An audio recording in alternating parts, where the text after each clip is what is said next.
What's up, guys? It's your man Donovan Sharp, and welcome to this edition of Sharp Shorts. Let's get right to it. So, day one is in the books at the Karmelo Anthony trial, and as expected, not much has happened because the first couple of days or so are dedicated to jury selection. Now, jury selection is a very long, very boring, and a very, very arduous process. In this particular case, the Collin County District Attorney's Office and Karmelo Anthony's defense team, they are charged with the unenviable task of whittling 600 potential jurors down to just 12 and a few alternates. But as monotonous as this process is, it's probably one of the most critically important things in a murder trial. These are going to be the people who will decide Carmelo's innocence or guilt. So both sides are going to do their due diligence in terms of selecting the jurors they feel will give them the best chance to win the trial. Suffice it to say, it is going to take a little while to get this done.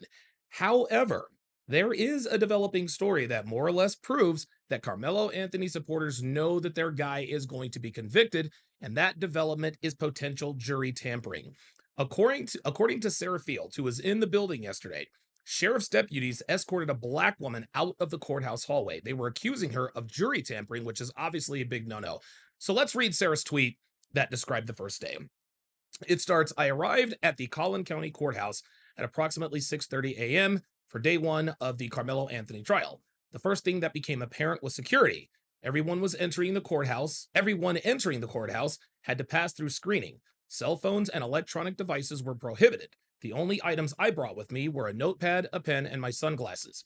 After passing through security, she continues, I made my way toward the courtroom area. The courthouse features a large, wide hallway leading to the jury assembly area. It was packed. There were also many potential jurors and members of the public present that you could not see the end of the hallway. Wow, it's a lot of people. There were 600 people that were potential jurors, so that makes sense. My God, you got 600 people there to potentially be jurors, and then you've got members of the public. That's going to be a lot of people. She continues. Just before reaching the jury assembly area, there is a left turn into the ceremonial courtroom, which serves as the public viewing room. It holds roughly 60 people in the gallery. We were among the first to arrive, but the doors were locked. Several members of the sheriff's department were stationed outside.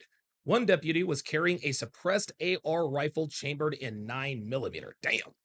While we waited, a heavyset man wearing a Hawaiian shirt repeatedly stared in our direction. At one point, he sat very close to us.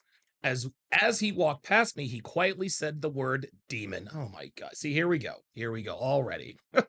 Of course. It's the slander has already started. As more people arrived, she continued, the crowd continued to grow. Several women who claimed to be from California arrived wearing purple shirts, purple hoodies, jeans, and purple do-rags wrapped around their head. Others wore tank tops, shorts, hoodies, baseball caps, and other casual attire that appeared inconsistent with what most people would consider courtroom business attire. In parenthesis, of course, purple is Carmelo's favorite color. Oh, would you look at that? Karmelo Anthony has his own cute little fan club. Oh, Karmelo Anthony's favorite color is purple, so we're going to wear purple. Ay, ay, ay. She continues, the tension in the hallway was palpable. You could almost cut it with a knife. At approximately 8:52 a.m., I approached one of the deputies and asked how seating was going to work. My concern was that if no line was formed, people would rush the entrance once the doors opened. His response surprised me. I'm really going into this just as blind as you are. Are you kidding me? Like, how is security lost? How is security just as blind to a lay person of the public who's just there to observe the trial? Oh my God, this is already turning into a dumpster fire. She continues, after meeting John and walking out of the courtroom area, I passed directly by Dominique Alexander. Uh-oh. He saw me, but he said nothing. In fact, he almost seemed perplexed as I walked past. I can only describe that as, I don't know, maybe he was a little starstruck. Maybe he was shocked that she actually made it there. Because like I said in my last video, and something I'll point out later in this video, is that according to Sarah Fields, 95% of the supporters that were outside protesting, I guess outside and inside, were Karmelo Anthony supporters. So Dominique Alexander probably seemed perplexed as to why or how Sarah Fields managed to get into the courtroom. He probably thought to himself, man, all these Karmelo supporters are here. Wouldn't she be afraid and stay home? Apparently not. So shout out Shout out to Sarah Fields. Anyway, she continues. A short time later, I witnessed sheriff's deputies escorting an African American woman out of the courthouse hallway. She was wearing a pink shirt with lace sleeves. Of course, she was African American. Deputies were accusing her of jury tampering. Here we go already. Here we go. Here we go. Here we go.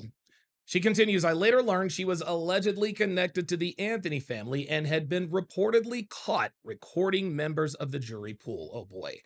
Outside of the courthouse, the atmosphere was just as interesting. Several supporters of Karmelo Anthony were live streaming on TikTok and wearing Karmelo themed shirts. How cute. There were also multiple members of the Black Panther movement present. Yeah, of course the Black Panther is going to show up. You want to know what other trial they showed up to? They showed up to the Duke Lacrosse Crystal Gale Mangum trial. How'd that work out? Sheesh. In addition, she continues, a group calling itself the National Organization for Victim Advocacy, NOVA, was distributing flyers featuring Austin Metcalf's photograph. The flyer stated that the organization stood, quote, in solidarity with all victims of anti-white violence. Okay. When I asked Jeff Metcalf about the group, he told me he did not know who they were. By approximately 11 a.m., we decided to leave. Nothing was taking place inside the viewing courtroom. The screens remained off. There were no proceedings being shown to the public. Day one ultimately consisted of juror processing, questionnaires, and administrative matters. From a courtroom perspective, it was largely uneventful. From an observational perspective, however, it was interesting. At least one individual was escorted out over allegations of jury tampering. I will return Wednesday for the continuation of jury selection. Hopefully by then, she continues, the pool will have been narrowed significantly and the process of selecting the final jurors will begin in earnest. Based on my observation, she says, throughout the morning, the crowd appeared to be overwhelmingly around 95% Karmelo supporters. At that point, I made the executive decision to start a line myself. I walked to the front near the security table where the purses were being checked and planted my feet. Within seconds, the crowd surged toward the courtroom entrance. The hallway against the wall became shoulder to shoulder. Most of the individuals rushing forward appeared to be Karmelo Anthony supporters. It was a tense moment. People were packed together so tightly it became slightly nerve-wracking. I can imagine being on basically enemy territory. I did not move. When the doors finally opened, she says, I was among the first 10 to 15 people admitted into the courtroom. I immediately made my way to the front row. Wow, lucky her. First 10, 15 people. And then we waited for another hour and a half. At one point, she continues, members of the public seated in front were asked to move because family needed those seats. We complied. Oh, isn't that interesting? There was no incident because, what? They actually complied with law enforcement. Imagine that. The situation raised questions in my mind. Why were family members being mixed in with the public seating area? Yeah, that's actually a very good question. I wanted to see who the seats were being reserved for, but shortly afterward, deputies informed us that we could move back because they had to, quote, seat the family elsewhere. Okay. So it appears everybody's lost about what's going on there. Not long after, she continues, someone informed those gathered in the room that the viewing screens would likely not be turned on. Jury selection was not really happening in the way that the public would find eventful. Jurors were being given packets, completing paperwork, and being screened for eligibility. At that point, I decided to walk around the courthouse. As I exited the courtroom, I encountered Karmelo Anthony supporter and TikTok creator, quote, John Effect. I have no idea who that guy is. He recognized me immediately, she said. We spoke briefly and shook hands. He was professionally dressed and respectful during our interaction. Well, that's good. That's good. Okay, so she goes to the courtroom. She gets there early. She gets in, which is really really good. And I think the reason why they gave her access is because of all of these sort of independent reporters and journalists, she appears to be the most credible. And of course, after she talked about her interaction with this John Effect guy, that was the end of the tweet. Guys, this is bad. Okay, this is really, really bad for Karmelo.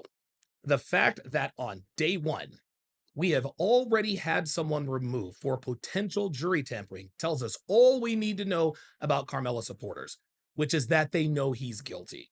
Like I said in my last video, the Collin County District Attorney's Office, they've got Karmelo Anthony dead to rights. It is crystal clear to everyone, whether they admit it or not, that he did not act in self-defense.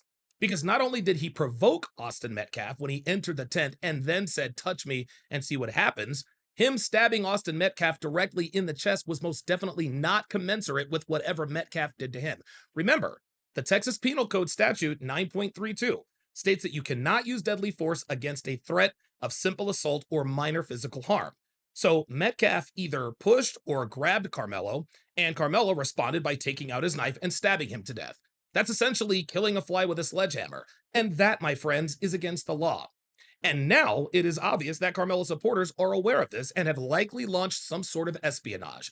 The woman who was kicked out was tied to the Anthony family, according to Sarah Fields. That is no coincidence, people.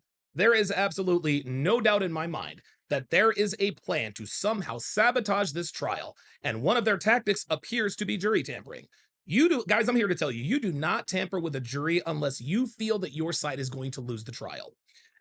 Guys, we can expect this sort of thing throughout the trial, and I guarantee you that we have not seen the last of these kind of shenanigans.